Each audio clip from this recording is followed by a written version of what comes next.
성공한 인생이란 어떤 것인가라는 글을 보았습니다. 10대에는 성공한 아버지를 두었으면 성공했다라고 이야기를 하고요.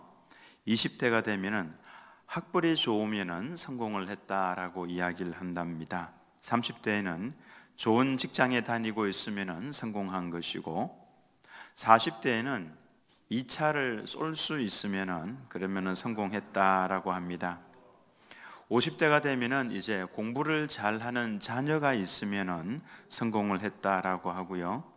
60대에는 아직도 돈을 벌고 있으면은 성공을 했다라고 합니다. 70대가 되면은 건강하면은 성공을 한 인생이라고 하고요. 80대가 되면은 아내가 밥을 차려주면은 성공을 했다라고 합니다. 90대가 되면은 전화가 걸려오면은 성공을 한 사람이다. 그리고 이제 100세가 되면은 아침에 눈 뜨면 성공한 인생이라고. 보통 사람들의 관점에서 본 성공 지표입니다. 사실 우리는 좀 다르죠. 젊었을 때는 우리도 성공을 위해서 막 달려가고 합니다. 야곱의 인생을 보면요, 이 야곱은 젊었을 때 성공하기 위해서 거짓말도 막 합니다. 형과의 관계도 그냥 막 무시할 때가 있었죠. 도망도 다니고요. 온갖 수단과 방법을 가리지 아니하고 부자가 되기 위해서, 자신의 재산을 불리기 위해서 애를 썼습니다. 기도도 하면서 자신의 방법도 막 다 했습니다. 그리고 4명의 아내를 통해서 경쟁적으로 자녀를 낳기도 했습니다. 기도하면서 은혜롭게 하나님께서 주시는 대로 그렇게 자녀를 낳았으면 얼마나 좋겠습니까마는 4명의 아내가 서로 남편을 차지하기 위해서 경쟁적으로 해서는 안 되는 그런 방법들도 동원을 하죠. 서로 시기하고 또 질투하는 가운데에서 자녀를 낳았습니다. 아들 12명과 딸 1명을 그렇게 낳았죠. 그러나 나이를 먹어가면서 이 요셉이 변합니다.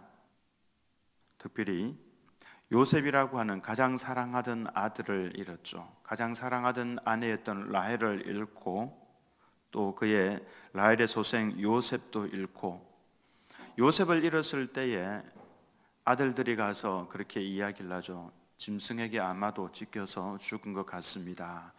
짐승의 피를 묻혀서 그 채색 옷에 묻혀서 아버지에 가져가니까 이제 야곱에게 아들 요셉은 죽은 것이나 마찬가지였습니다.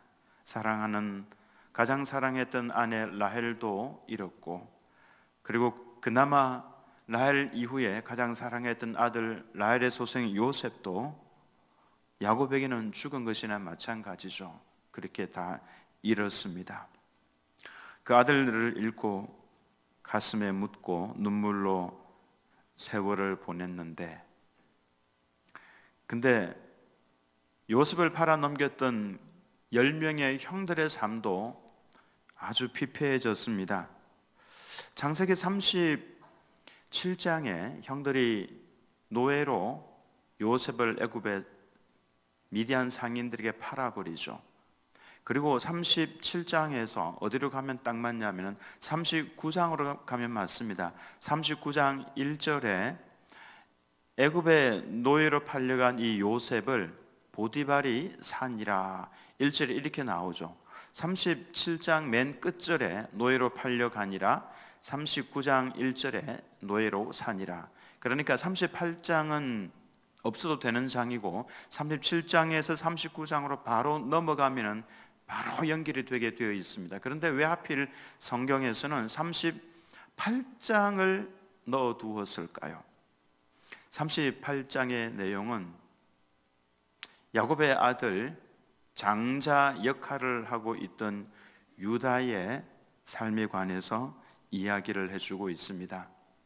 유다는 전체 그 12명을 대표할 수 있는 아들이었죠. 어떻게 알 수 있냐면 르우벤이 제일 큰 장자였는데 르우벤의 말을 동생들이 잘 안 듣습니다. 그러나 유다의 말은 듣습니다. 그러니까 유다가 장자의 역할을 하고 있었던 것이죠. 유다의 인생을 기록을 해놓은 것은 전체 형제들을 대표하고 있는 모습으로 그렇게 기록을 해놓은 것입니다. 유다의 삶을 어떻게 기록을 하고 있습니까? 갑자기 유다가 믿음의 공동체를 떠나갑니다. 그런 아둘람 사람, 이방인이죠. 아둘람 사람 히라와 가까이 지냈습니다.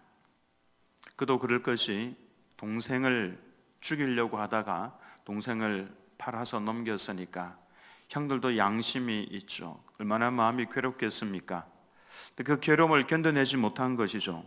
불신앙적인 그와 같은 결정을 내렸으니까 그들도 마음이 괴로웠던 것입니다. 그래서 그 10명의 형제들의 대표로 유다의 삶을 기록을 하고 있는데, 믿음의 공동체를 떠나서 이방인 히라와 가까이 지내면서 거기에서 가나안 사람 수아의 딸을 자신의 아내로 맞이합니다. 그리고 그에게서 3명의 아들을 낳죠. 엘, 오난, 셀라, 이렇게 3명의 자녀를 낳습니다.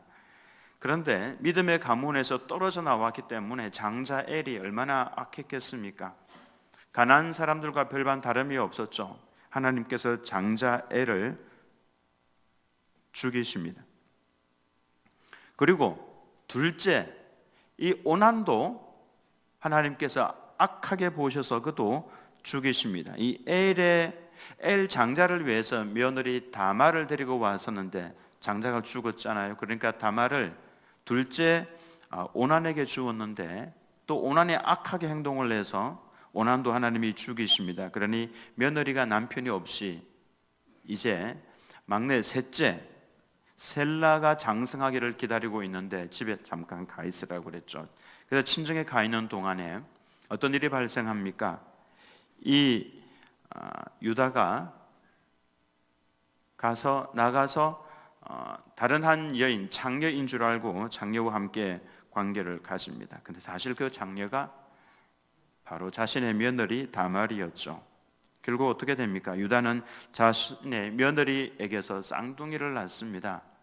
베레스와 세라를 낳게 되죠.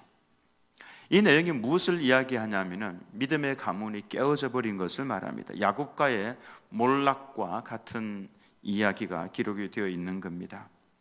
이렇게 가슴 아픈 일들을 야곱이 겪으면서 어떤 사람으로 바뀝니까? 젊었을 때 패기, 호기, 욕심, 이와 같은 것이 사실은 다 필요가 없다라고 하는 것을 알게 되죠. 그러면서 야곱이 온전한 기도의 사람으로 바뀌어져 갑니다. 요셉이 없어졌죠. 이상하게 자녀들의 삶이 피폐해져 가죠. 이 속에서 야곱이 구하고 찾을 수 있었던 분이 바로 하나님이었습니다. 젊었을 때는 내 힘으로 살아보겠다고 발버둥을 쳤는데 수많은 아픔을 겪으면서 또 나이를 먹어가면서 야곱은 기도의 사람으로 바뀌어졌습니다. 자신의 힘으로 인생이 마음대로 인생을 움직여갈 수 없다는 것을 깊이 깨달은 것이죠. 보내고 싶지 않았던 사람도 보냈고 아들도 잃어버렸고 또 나머지 아들들의 삶도 피폐해져 버렸고, 근데 기도의 사람으로 바뀌면서 하나님께서 잃어버린 그 모든 것들을 다 회복을 시켜주는 모습을 보여줍니다. 어느 날 기가 막히게도 요셉이 애굽에 살아있고 애굽의 국무총리가 되어 있다는 이야기를 듣습니다. 기가 막힌 이야기를 듣는 거죠. 기도의 사람으로 바뀐 야곱에게 하나님께서는 정말 큰 것으로 갚아주신 겁니다. 그리고 그의 나이 130세가 되었을 때에 애굽의 바로 앞에 섭니다. 애굽의 왕 앞에 섭니다. 온 천하를 쥐고 흔들 수 있는, 식량을 손에 쥐고 있는 왕, 당시 천하를 제패했다라고 할 수 있는 애굽의 왕 바로 앞에 서죠. 그리고 그 자리에서 이 초라한 노인이었던 야곱이 왕을 향하여서 두 손을 들고 축복의 기도를 해줍니다. 저는 이 야곱의 이 모습을 보면서 이분의 모습이 진정 은퇴 그 이후의 모습이다라고 생각을 합니다. 은퇴 이후의 모습이 어떠해야 하는가? 어린 아이들은 어린 아이일 때의 모습이 있습니다. 청소년들은 청소년의 모습이 있는 것이고요, 젊은 사람들은 젊은 사람의 모습처럼 힘있게 움직이고 뛰어다니고 해야 됩니다. 그러나 은퇴 이후에, 은퇴를 한 이후에는 또 그에 맞는 삶이 있다라고 하는 것이죠. 이 야곱의 모습을 보면은 어렸을 때, 젊었을 때, 중년일 때, 그리고 나중에 은퇴를 한 그 이후의 삶의 모습을 보면은 그는 이제 하나님께 두 손을 다 들었습니다. 아, 인생이 내 마음대로 되는 것이 아니구나, 이렇게 억울한 일도 많이 있구나, 그러면서 손을 들고 하나님께 기도하는 모습으로 변화가 되고, 나중에 왕을 향하여서도 초라한 노인이 축복을 해줄 수 있는, 이것은 하나님의 백성들은 어떤 사람을 대해도 그들을 위해서 축복할 수 있는 권한이 있다라고 하는 것을 보여주는 것입니다. 마지막에 그는 숨을 거두기 전에 성령에 사로잡힙니다. 성령에 사로잡혀서 자신의 낳았던 그 모든 아들들과 손주들을 다 부르죠. 그는 그들을 위해서 축복으로 축복 기도를 해줍니다. 기도하면서 하나님 이들에게 복을 주시고, 그리고 그동안에 살아왔던 삶의 근거에서 앞으로 이 한 명 한 명의 자녀에게 어떤 일이 일어날 것인가에 대해서도 기도를 통해서 정확하게 이야기를 해주죠. 그는 하나님의 사람이 되어 있었던 겁니다. 온전한 하나님의 사람. 그래서 마지막 숨을 거두면서도 그는 하나님께서 하라고 하시는 그 일을 입술로 고백을 해줄 수 있는 신령한 사람이었습니다. 그렇게 그는 그의 인생을 마무리합니다. 진정한 은퇴 이후의 삶의 모습이 이러해야 한다라고 하는 것을 보여주고 있는 것이죠. 사무엘도 마찬가지였습니다. 나는 너희를 위하여 기도하기를 쉬는 죄를 여호와 앞에 결단코 범하지 아니하겠다라고 했죠. 사무엘도 백발이 된 겁니다. 이제 일선에서 물러나야 할 그때가 되었는데, 여기서 내가 너희를 위하여 기도 쉬는 죄를 범하지 않겠다, 너희가 누굽니까? 자신의 손으로 기름을 부어서 왕으로 세웠던 사울 왕과 그리고 이스라엘 백성들을 말하는 것이죠. 그들을 위해서 쉬지 않고 기도하겠다. 나이를 먹어가면서 우리가 어떤 사람으로 변화가 되어 가야 되는가를 보여줍니다. 젊었을 때는 굉장히 동적입니다. 그러나 늙어서는 정적인 것 같은데 오히려 더 큰 동적인 사람이 되어 있는 것이죠. 왜냐하면 사무엘의 기도를 통해서 하나님께서는 다윗을 세우시고 다윗을 통해서 하나님의 나라를 건설해 나가는, 그것이 바로 사무엘의 기도 속에 있었기 때문에, 기도를 통해서 하나님께서 일하셨기 때문에 그런 것입니다. 열심히 일하며 다녔던 젊은 시절보다도 오히려 더 크고 더 멋진 일을 은퇴 이후에 기도의 사람이 되어서 사무엘이 할 수 있었다라고 하는 것이죠. 그래서 은퇴 이후의 삶을 저는 이렇게 정의를 내리고 싶습니다. 하나님께서 하나님으로 하여금 일하게 하는 사람, 아마 들어보신 분이 계실 겁니다. 하나님으로 하여금 일하게 하는 사람, 그가 진정 성공한 사람이라고 할 수가 있습니다. 은퇴를 하면서 머리가 또 이렇게 하얗게 머리가 희게 변화가 되어 가고, 또 주름도 조금씩 늘어나고, 허리도, 여러분 허리는 굽혀지지 않도록 애를 쓰십시오. 바로 딱 하려고 애를 쓰십시오. 이건 가능합니다.